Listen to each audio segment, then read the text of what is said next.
당신 머릿속에서 반복적으로 되풀이되는 생각을 인식한 적이 있는가? 당신은 혹시 나는 항상 크게 화가 난다 라는 생각을 계속해서 하고 있는가? 어렸을 때 내가 못생겼다는 말을 들었기 때문에 나는 항상 못생겼다 라는 생각을 계속하고 있는가? 계속해서 난 전에 자영업을 해본 적이 없어서 자영업을 할 수 없다 라고 생각하는가? 좋은 사람은 벌써 누군가 다 차지했기 때문에 난 애인을 만들 수 없을 거야 라는 생각을 계속하고 있는가? 이런 종류들이 반복적인 생각이고 그것들이 바로 당신이 지워버려야 할 믿음의 실마리다. 사실 그것을 계속 생각하면 그 부정적인 생각이 점점 더 강화된다는 것도 알아야 한다. 그러므로 당신은 생각을 바꾸기 시작해야 한다. 당신 생각에 민감해져야 한다는 것만큼은 아무리 강조해도 지나치지 않다. 당신은 당신 생각이 아니다. 당신과 당신 생각은 별개다. 부정적 믿음 깨기는 믿음을 파악하고 없애버리는 강력한 방법이다. 당신이 할 일은 자신의 믿음에 질문을 하기 시작하는 것이다. 알다시피 우리 대부분은 믿음을 사실로 받아들인다. 믿음을 파악하기 위해 가장 좋은 방법은 자신에게 그게 사실인가? 입증이 가능한 것인가? 모든 사람이 그것에 동의할 수 있는 것인가? 라고 질문하는 것이다. 그게 믿음인가? 아니면 사실인가를 질문함으로써 당신은 어떤 것이 당신에게 도움이 되지 않는 것인지 판별하기 시작한다. 예를 들어서 당신이 더 건강해지고 싶다든지 몸무게를 늘리거나 줄이고 싶다든지 천식이나 다른 병을 고치려고 한다면 당신은 자신에게 이건 내 평생의 고통이야 라고 말할지 모른다. 이게 믿음처럼 들리는가 아니면 사실처럼 들리는가? 이것은 당신의 주관적인 해석을 삶의 경험으로 일반화하고 있으므로 믿음이다. 이 세상의 70억 명 중에서 누군가 몸무게를 늘리거나 줄이거나 천식을 치료하거나 암을 치료하거나 다른 건강상의 역경을 극복한 사람이 있는가? 사실 건강의 문제가 무엇이었건 누군가 그것을 극복한 사람은 있다. 현실 같지 않고 치유 불가능하며 회복 불가능한 건강 상태를 극복한 사람들에 관한 연구 보고서까지 있다. 그러므로 만약 당신이 그걸 자신의 평생 문제라고 말한다면 그건 사실이 아니라 믿음이다. 당신 믿음을 사실에서 분리하면 믿음은 약해진다. 이것이 중요한 점이다. 당신이 변할 수 있겠다고 생각하기 시작할 정도로 그 믿음이 약화한다. 그것도 믿음인데 그건 도움이 되는 믿음이다. 이것은 그동안 당신이 받아들였던 어떤 믿음보다도 당신에게 더 도움이 되는 믿음이다. 당신이 자신에게 말하는 것을 인식할 수 있어야 한다. 당신은 그게 믿음인지 사실인지 분별할 수 있어야 한다.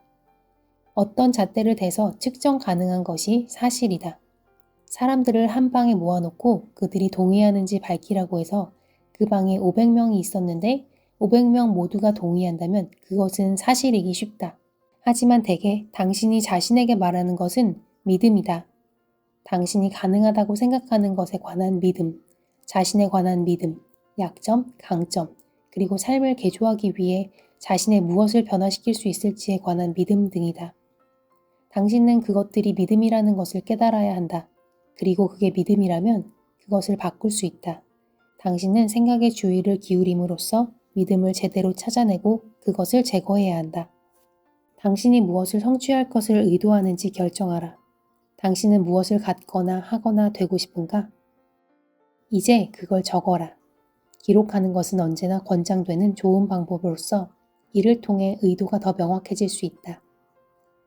이제 의도를 생각하면서 질문을 하라. 그것을 성취하는 데 어떤 장애가 있는가? 그것이 왜 아직 이루어지지 못했나? 마음에 뭔가 떠오르는가? 당신은 의도가 있고 나는 무엇이 그 달성을 막는지를 물었다. 당신 의도를 막아서는 것은 무엇인가? 자신에게 명확하고 정직하게 물어보라. 나의 이 의도가 왜 지금까지 실현되지 못한 걸까? 답을 적어보면 그 답이 스스로 흥미로운 사실을 드러낼 것이다. 그 대답이 아마 당신의 믿음일 것이다. 이제 당신에게 과제를 준다. 내일 당신 친구와 점심이나 저녁을 하거나 같이 술을 한잔하거나 무엇이든 원하는 것을 하면서 그들에게 당신이 삶에서 실현하려고 하는 것에 관해 이야기해 보는 것이다. 그들에게 당신이 끌어당기기를 원하는 어떤 기적에 관해 이야기해보라. 그리고 그런 말을 하는 중에 그걸 왜 여태 실현되지 못했는지의 이유를 당신이 어떻게 설명하는가에 주의를 기울여보라. 당신은 이런 것을 말할 것이다. 나는 사나운 내 처와 결국 이혼 절차를 진행 중이야. 그 성질이 어디로 없어지질 않더라고. 사람은 절대 변하지 않아. 그것은 믿음인가 사실인가? 우리는 사람이 바뀐다는 것을 안다. 그러므로 당신이 말한 것은 믿음이고 당신이 그 믿음을 가지고 있는 한 그 사람은 변하지 않는다. 당신은 그것에 연료를 공급할 뿐이고 그것은 그대로 당신 삶에 작용할 것이다. 이런 것들이 바로 우리가 인식할 줄 알아야 하는 믿음의 종류들이다. 그리고 내가 단언컨대 당신을 포함해서 이 글을 읽는 거의 모든 사람은 자기 삶을 타인에게 이야기할 때 자신이 설명하는 방식에는 주의를 기울이지 않는다. 그들은 일이 제대로 되지 않는 것에 대한 이유나 논리적 설명을 하지만 실제로는 일들이 왜 효과가 없는지에 관한 자신의 시스템을 이야기하고 있는 것이다. 그들에게 그게 아직 실현되지 않은 이유를 말하면서 자신의 말에 주의를 기울여라. 왜냐하면 당신이 말하는 이유가 바로 결과를 끌어당기고 있던 것이기 때문이다. 이것을 보는 다른 한 방법은 어떤 사건에 관한 당신의 설명이 바로 그 사건을 끌어당긴 믿음이라는 관점이다. 우리는 감정과 의미와 상징을 그것에 투영하고 있지만 사실 돈과 이 인쇄된 책은 둘 다 종이로 만든 것이다. 선이건 악이건 그것이 가지는 에너지는 당신이 부여하는 것이다. 이 책이 악인가? 돈이 악인가? 아니다. 그것들은 가치 중립적이다. 당신이 전에는 인식하지 못했던 이런 생각들이 반의도를 정화하는 데 도움이 될 것이다. 이제 흥미진진한 반의도 정화 기법을 배워보자. 이제 다룰 것들은 내가 오랫동안 사용해온 방법들이다. 그 첫 번째는 내가 소크라테스 질문법이라 부르는 것이다. 믿음 파악하기. 이걸 위해 당신 삶에서 반복되는 믿음을 하나 골라라. 우리는 이제 그 믿음에 대해 질문을 할 것이다. 자신에게 물어보기. 나는 그것을 믿는가? 당신의 믿음에 대해 노골적으로 질문을 하는 것이다. 당신은 당신의 믿음을 믿는가? 이제 그것에 대해 생각해 보니까 나는 그 믿음을 믿지 않아. 그렇다면 그 믿음은 사라진 것이다. 당신이 아니다 라고 대답하면 다 된 것이다. 그 믿음은 사라진 것이다. 믿는 이유 파악하기. 당신이 그렇다, 나는 그걸 믿는다 라고 하면 다음 질문은 나는 왜 그것을 믿는가 이다. 이 질문은 당신 믿음에 관한 근거를 밝혀낼 것이다. 믿음의 해부. 난 당신이 이걸 할 때 소리를 내서뿐 아니라 종이에 써가면서 할 것을 권한다. 나는 방금 그 증거를 믿는가? 대답이 아니다이면 그 믿음은 해결된 것이다. 만약에 그렇다, 나는 그 증거를 믿는다 라고 답을 쓴 경우에는 다시 질문을 적는다. 왜? 나는 왜 그 믿음에 대한 이 증거를 믿는가? 당신은 이런 식으로 당신의 믿음을 분석하고 해체하는 과정을 거치는 것이다. 사랑에서 시작할 것. 이제 중요하게 깨달아야 할 것은 누구든 이 소크라테스식 질문법을 하는 사람은 조건 없는 사랑에서 출발해야 한다는 것이다. 어떤 답이 나오건 자신의 무의식적 마음에서 온 것으로 받아들여야 한다. 당신은 자신을 신뢰한다. 자신을 비판하지 않는다. 자신을 나쁘게 만들지 않는다. 자신을 잘못되게 하지 않는다. 그것은 자신에 대한 조건 없는 사랑과 절대적 호기심의 정신에서 출발해야 한다. 그것이 소크라테스식 질문법을 실행할 때의 자세다. 뿌리 제거법은 부정적 경험에 뿌리를 둔 믿음을 가지고 있을 때의 정화 방법이다. 이런 경우 그 근원, 즉 그 믿음이 처음 생성되었던 그때로 가서 그것을 다시 이야기하고 다른 사고의 틀을 씌워 그때 이후 당신 삶의 모든 것을 마치 도미노 효과처럼 바꾸는 것이다.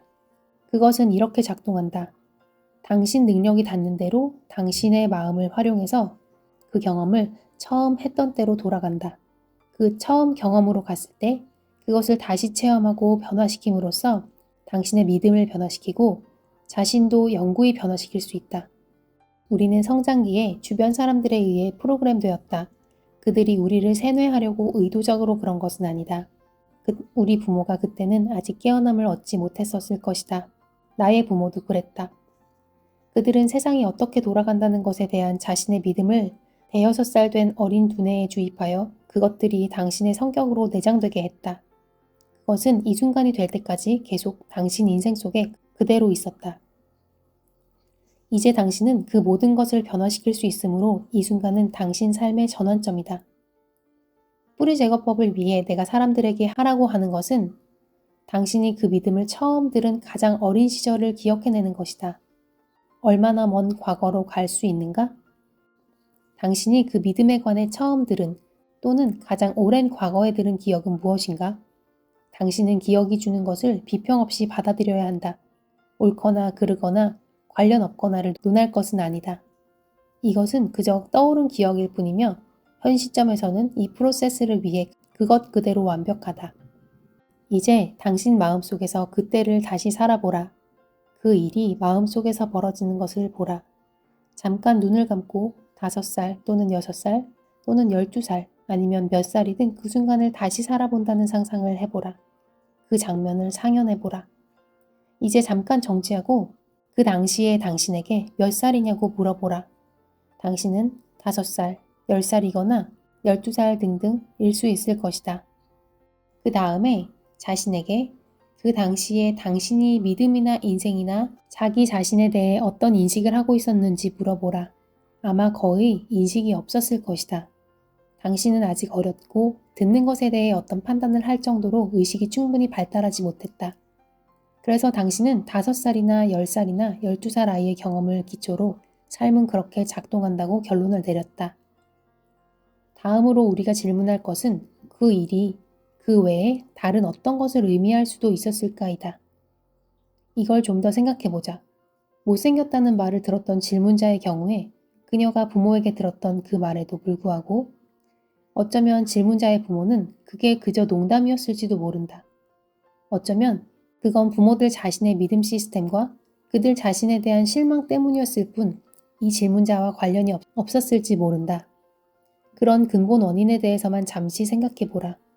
그리고 그게 무슨 의미일 수 있으며 당신은 무슨 의미이기를 바라는지를 자신에게 물어보라. 다른 틀에 넣는 것이다. 그에 관한 새로운 믿음을 찾아라. 이것이 바로 내가 언급한 바와 같이 믿음과 사실이 다르다는 것에 관한 것이다. 우리는 그걸 최종적이라고 생각하며 사실이라고 생각하며 그걸 바꿀 수 없다고 생각한다. 하지만 내가 지금 당신을 가르치고 있는 기적을 기대하는 관점의 세상에서는 무엇이든 가능하다. 불가능한 것은 없다. 당신은 원하는 것을 가질 수 있고 할 수 있고 그것이 될 수 있다. 사랑합니다. 미안합니다. 용서해 주세요. 감사합니다. 당신은 이 4단계를 내면에서 자신에게 그리고 신, 하느님, 자연 또는 당신이 무엇이라 부르건 당신이 숭배하는 위대한 존재에게 말하는 것이다. 그리고 당신이 알든 모르든 당신의 데이터 시스템이나 무의식 속에 있는 부족한 점, 한계, 믿음과 반의도를 제거하기 위한 일종의 기도를 올리는 것이다. 당신의 장애 요인들이 무엇인가를 실제로 그것들을 파악하여 명명할 수 있는지에 관계없이 기본적으로 생각하면서 자신에게 말한다. 사랑합니다. 미안합니다. 용서해 주세요. 감사합니다. 사랑합니다. 미안합니다. 용서해 주세요. 감사합니다. 이것을 계속 반복해서 말하는데 다른 사람에게 말하는 게 아니고 당신이 원하는 대로 이걸 하느님에게 아니면 당신의 신에게 말한다. 그리고 이것들을 정화해달라고 요청하는 것이다. 나는 비밀기도라는 책을 썼는데 그 속에서 3단계 기도의 공식을 이야기했다. 그 첫 번째 단계는 당장 감사하는 것이다. 나는 지금 당신이 감사할 수 있다면 그 나머지는 모두 제대로 된다고 생각한다. 감사야말로 근원적인 기적이기 때문이다. 당장 감사하라. 감사를 느껴라. 주위를 둘러보고 감사한 뭔가를 찾아라. 두 번째 단계는 사심이 없는 요청을 하라는 것이다. 그 의미는 어떤 일이 특정한 방식으로 되어야 한다는 생각과 욕구를 버리고 요구하는 대신 사심이 없는 요청을 하라는 것이다.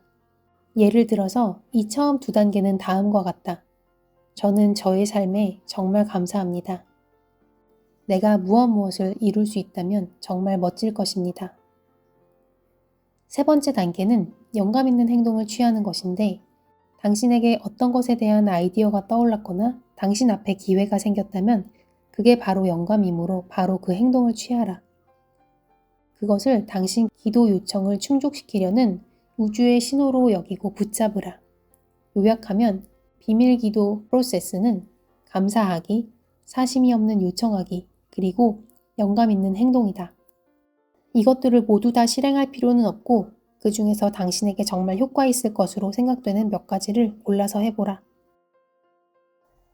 책의 앞쪽에는 아인슈타인의 말이 쓰여 있어요.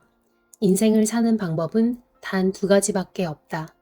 하나는 기적은 없다는 듯이 사는 것이고 다른 하나는 마치 모든 것이 기적인 듯이 사는 것이다. 이 책에서는 기적을 기대하라 라는 말을 정말 많이 합니다. 우연히 읽게 된 미라클은 최근에 읽은 어떤 책보다 더 마음에 확신을 주는 책이었습니다. 끌어당김과 내면와의 치유에 도움을 주는 워크숍에 참석한 느낌이었어요. 우리가 끌어당김에 성공하지 못하는 이유는 반의도가 있기 때문이라고 해요. 이 책을 읽고 나니 내 안에 있는 잘못된 믿음을 바꿔가다 보면 자연스럽게 삶이 더 좋아질 수밖에 없을 거라는 명확한 생각이 듭니다. 오늘도 나를 토닥토닥하며 꼭 안아주고 나와 대화하며 기적을 기대하는 시간을 가져보세요. 시청해주셔서 감사합니다. 곧 또 만나요. 빠이.